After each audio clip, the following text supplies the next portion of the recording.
जानते हैं रंजन कि हम दोनों के साथ बहुत बड़ा धोखा हुआ और आज हमने इस धोखे की निशानी को हमेशा के लिए मिटा दिया। आज से हमारे बीच में कोई रिश्ता नहीं, ना तुम हमारी पत्नी हो ना ही हम तुम्हारे पति हैं। आप सही कह रहे हैं सभी, मैं यही चाहती। वीरगढ़ के विशाल राजमहल की हवा आज भारी थी।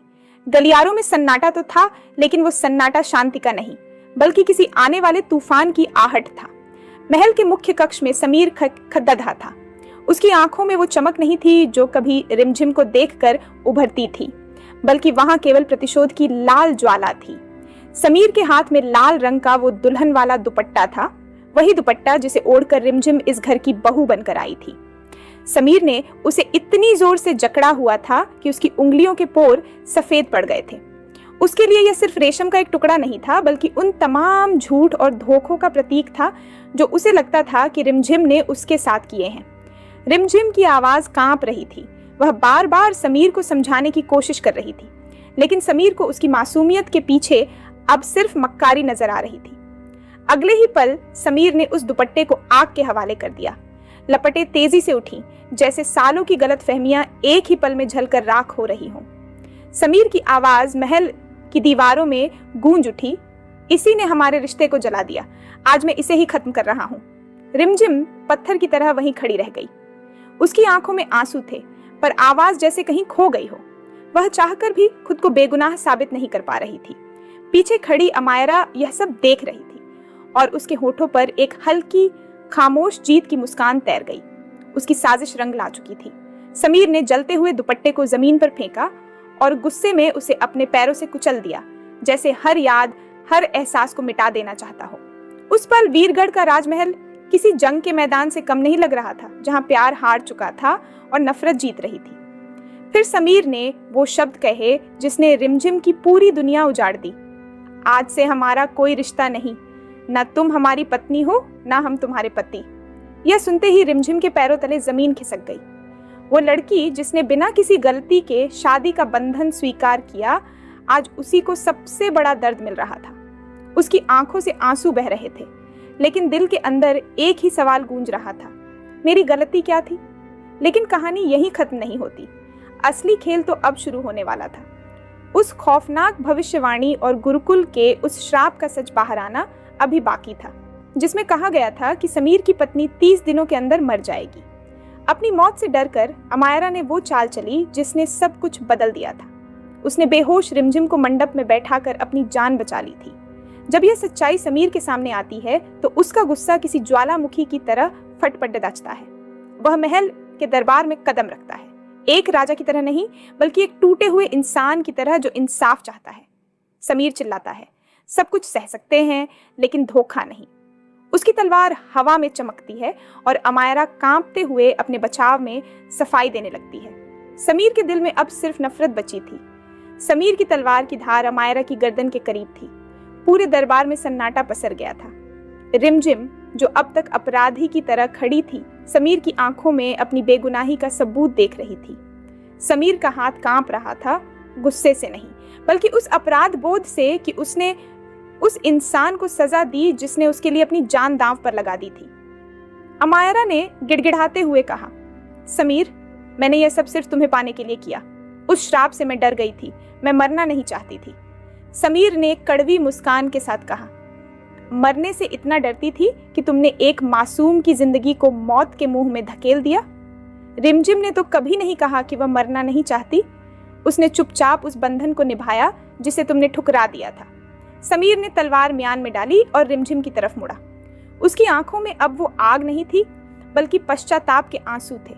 वह धीरे धीरे रिमझिम के पास पहुंचा और उसके सामने घुटनों पर बैठ गया।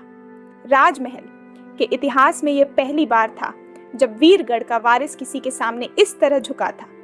रिमझिम, क्या तुम मुझे कभी माफ कर पाओगी? समीर की आवाज भारी थी। रिमझिम ने कुछ नहीं कहा, बस अपनी आंखों के आंसू पोंछे। उसके लिए यह माफी काफी नहीं थी, क्योंकि जो जख्म उसके स्वाभिमान पर लगे थे उन्हें भरने में वक्त लगने वाला था। उसने समीर का हाथ थामकर उसे खड़ा किया, लेकिन उसके शब्दों में अब वो पहले वाली कशिश नहीं थी।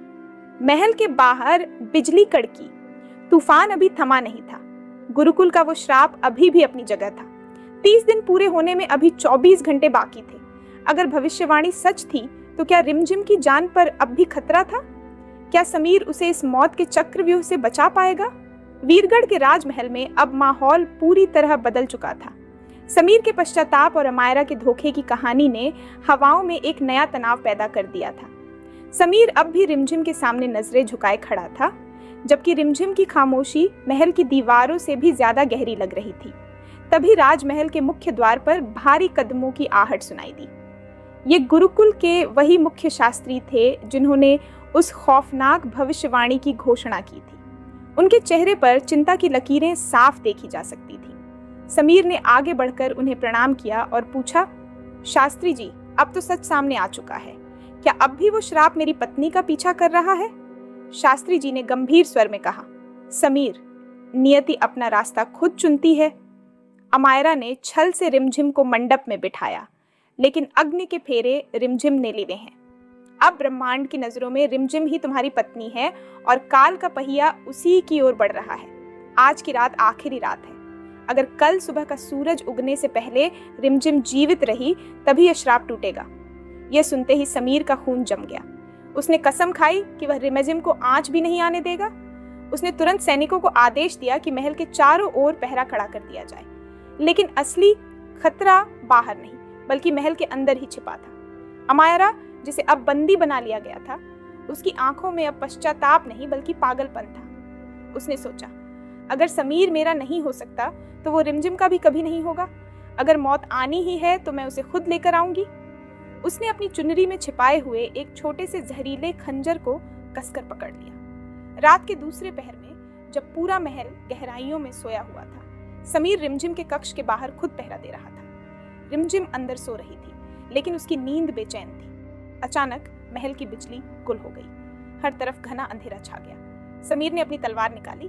कौन है वहां? अंधेरे का फायदा उठाकर अमायरा गुप्त रास्ते से रिमझिम के कमरे में दाखिल हो गई। वह रिमझिम के बिस्तर की ओर बढ़ी। खंजर हवा में उठा। जैसे ही वह वार करने वाली थी, रिमझिम की आंखें खुल गईं। उसने फुर्ती से अमायरा का हाथ पकड़ लिया। दोनों के बीच हाथापाई होने लगी। बाहर समीर ने शोर सुना और दरवाजा तोड़कर अंदर घुसा। उसने देखा कि अमायरा रिमझिम पर हावी हो रही है। ठीक उसी पल राजमहल के ऊपर एक जोरदार बिजली कड़की, जैसे आसमान खुद गवाही दे रहा हो। समीर चिल्लाया, अमायरा, रुक जाओ। अमायरा ने मुड़कर समीर को देखा और पागलों की तरह हंसने लगी। समीर, तुम्हारी पत्नी मरेगी। आज रात कोई इसे नहीं बचा सकता। उसने पूरी ताकत से खंजर चलाया, लेकिन रिमझिम ने खुद को बचाने के लिए पास रखा। पीतल का एक बड़ा दीपक आगे कर दिया। खंजर दीपक से टकराकर अमायरा के अपने ही हाथ में लग गया। तभी शास्त्री जी हाथ में जलती हुई मशाल लेकर वहां पहुंचे। उन्होंने देखा कि कमरे की खिड़की से सुबह की पहली किरण अंदर आ रही थी। चिड़ियों के चहकने की आवाज सुनाई दी। शास्त्री जी ने राहत की सांस लेते हुए कहा, सुबह हो गई है, मौत का साया टल गया है। रिमझिम की मासूमियत और उसकी हिम्मत ने उस प्राचीन श्राप को हमेशा के लिए खत्म कर दिया है। अमायरा को सैनिक घसीटते हुए ले गए, जहां उसे उम्र कैद की सजा सुनाई गई। समीर धीरे से रिमझिम के पास आया। उसने बिना कुछ कहे रिमझिम का हाथ अपने हाथ में लिया। इस बार रिमझिम ने अपना हाथ पीछे नहीं खींचा। समीर ने धीमी आवाज में कहा, आज से एक नई कहानी शुरू होगी रिमझिम, जहां न कोई झूठ होगा, न कोई राज, सिर्फ तुम और मैं। वीरगढ़ का राजमहल, जो कभी जंग का मैदान लग रहा था, अब उगते सूरज की सुनहरी रोशनी में नहाया हुआ था। प्यार आखिरकार जीत चुका था और नफरत की राख हवा में कहीं गुम हो गई थी। वीरगढ़ के विशाल राजमहल की हवा आज भारी थी। गलियारोों में सन्नाटा तो था, लेकिन वो सन्नाटा शांति का नहीं बल्कि किसी आने वाले तूफान की आहट था। महल के मुख्य कक्ष में समीर खद्दधा था। उसकी आंखों में वो चमक नहीं थी जो कभी रिमझिम को देखकर उभरती थी, बल्कि वहां केवल प्रतिशोध की लाल ज्वाला थी। समीर के हाथ में लाल रंग का वो दुल्हन वाला दुपट्टा था, वही दुपट्टा जिसे ओढ़कर रिमझिम इस घर की बहू बनकर आई थी। समीर ने उसे इतनी जोर से जकड़ा हुआ था कि उसकी उंगलियों के पोर सफेद पड़ गए थे। उसके लिए यह सिर्फ रेशम का एक टुकड़ा नहीं था, बल्कि उन तमाम झूठ और धोखों का प्रतीक था जो उसे लगता था कि रिमझिम ने उसके साथ किए हैं। रिमझिम की आवाज कांप रही थी। वह बार बार समीर को समझाने की कोशिश कर रही थी, लेकिन समीर को उसकी मासूमियत के पीछे अब सिर्फ मक्कारी नजर आ रही थी। अगले ही पल समीर ने उस दुपट्टे को आग के हवाले कर दिया। लपटें तेजी से उठी, जैसे सालों की गलतफहमियां एक ही पल में जलकर राख हो रही हों। समीर की आवाज महल की दीवारों में गूंज उठी, इसी ने हमारे रिश्ते को जला दिया, आज मैं इसे ही खत्म कर रहा हूं। रिमझिम पत्थर की तरह वहीं खड़ी रह गई। उसकी आंखों में आंसू थे, पर आवाज जैसे कहीं खो गई हो। वह चाहकर भी खुद को बेगुनाह साबित नहीं कर पा रही थी। पीछे खड़ी अमायरा यह सब देख रही थी और उसके होठों पर एक हल्की खामोश जीत की मुस्कान तैर गई। उसकी साजिश रंग ला चुकी थी। समीर ने जलते हुए दुपट्टे को जमीन पर फेंका और गुस्से में उसे अपने पैरों से कुचल दिया, जैसे हर याद, हर एहसास को मिटा देना चाहता हो। उस पल वीरगढ़ का राजमहल किसी जंग के मैदान से कम नहीं लग रहा था, जहां प्यार हार चुका था और नफरत जीत रही थी। फिर समीर ने वो शब्द कहे जिसने रिमझिम की पूरी दुनिया उजाड़ दी। आज से हमारा कोई रिश्ता नहीं, ना तुम हमारी पत्नी हो ना हम तुम्हारे पति। यह सुनते ही रिमझिम के पैरों तले जमीन खिसक गई। वो लड़की जिसने बिना किसी गलती के शादी का बंधन स्वीकार किया, आज उसी को सबसे बड़ा दर्द मिल रहा था। उसकी आंखों से आंसू बह रहे थे, लेकिन दिल के अंदर एक ही सवाल गूंज रहा था, मेरी गलती क्या थी? लेकिन कहानी यहीं खत्म नहीं होती। असली खेल तो अब शुरू होने वाला था। उस खौफनाक भविष्यवाणी और गुरुकुल के उस श्राप का सच बाहर आना अभी बाकी था, जिसमें कहा गया था कि समीर की पत्नी 30 दिनों के अंदर मर जाएगी। अपनी मौत से डरकर अमायरा ने वो चाल चली जिसने सब कुछ बदल दिया था। उसने बेहोश रिमझिम को मंडप में बैठाकर अपनी जान बचा ली थी। जब यह सच्चाई समीर के सामने आती है तो उसका गुस्सा किसी ज्वालामुखी की तरह फटफट दचता है। वह महल के दरबार में कदम रखता है, एक राजा की तरह नहीं, बल्कि एक टूटे हुए इंसान की तरह जो इंसाफ चाहता है। समीर चिल्लाता है, सब कुछ सह सकते हैं लेकिन धोखा नहीं। उसकी तलवार हवा में चमकती है और अमायरा कांपते हुए अपने बचाव में सफाई देने लगती है। समीर के दिल में अब सिर्फ नफरत बची थी। समीर की तलवार की धार अमायरा की गर्दन के करीब थी। पूरे दरबार में सन्नाटा पसर गया था। रिमझिम, जो अब तक अपराधी की तरह खड़ी थी, समीर की आंखों में अपनी बेगुनाही का सबूत देख रही थी। समीर का हाथ कांप रहा था, गुस्से से नहीं, बल्कि उस अपराध बोध से कि उसने उस इंसान को सजा दी जिसने उसके लिए अपनी जान दांव पर लगा दी थी। अमायरा ने गिड़गिड़ाते हुए कहा, समीर, मैंने यह सब सिर्फ तुम्हें पाने के लिए किया। उस श्राप से मैं डर गई थी, मैं मरना नहीं चाहती थी।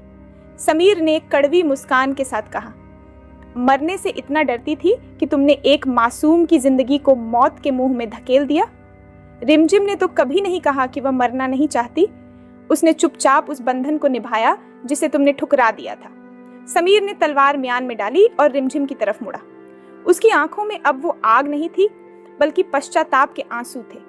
वह धीरे धीरे रिमझिम के पास पहुंचा और उसके सामने घुटनों पर बैठ गया। राजमहल के इतिहास में यह पहली बार था जब वीरगढ़ का वारिस किसी के सामने इस तरह झुका था। रिमझिम, क्या तुम मुझे कभी माफ कर पाओगी? समीर की आवाज भारी थी। रिमझिम ने कुछ नहीं कहा, बस अपनी आंखों के आंसू पोंछे। उसके लिए यह माफी काफी नहीं थी, क्योंकि जो जख्म उसके स्वाभिमान पर लगे थे उन्हें भरने में वक्त लगने वाला था। उसने समीर का हाथ थामकर उसे खड़ा किया, लेकिन उसके शब्दों में अब वो पहले वाली कशिश नहीं थी। महल के बाहर बिजली कड़की, तूफान अभी थमा नहीं था। गुरुकुल का वो श्राप अभी भी अपनी जगह था। 30 दिन पूरे होने में अभी 24 घंटे बाकी थे। अगर भविष्यवाणी सच थी तो क्या रिमझिम की जान पर अब भी खतरा था? क्या समीर उसे इस मौत के चक्रव्यूह से बचा पाएगा? वीरगढ़ के राजमहल में अब माहौल पूरी तरह बदल चुका था। समीर के पश्चाताप और अमायरा के धोखे की कहानी ने हवाओं में एक नया तनाव पैदा कर दिया था।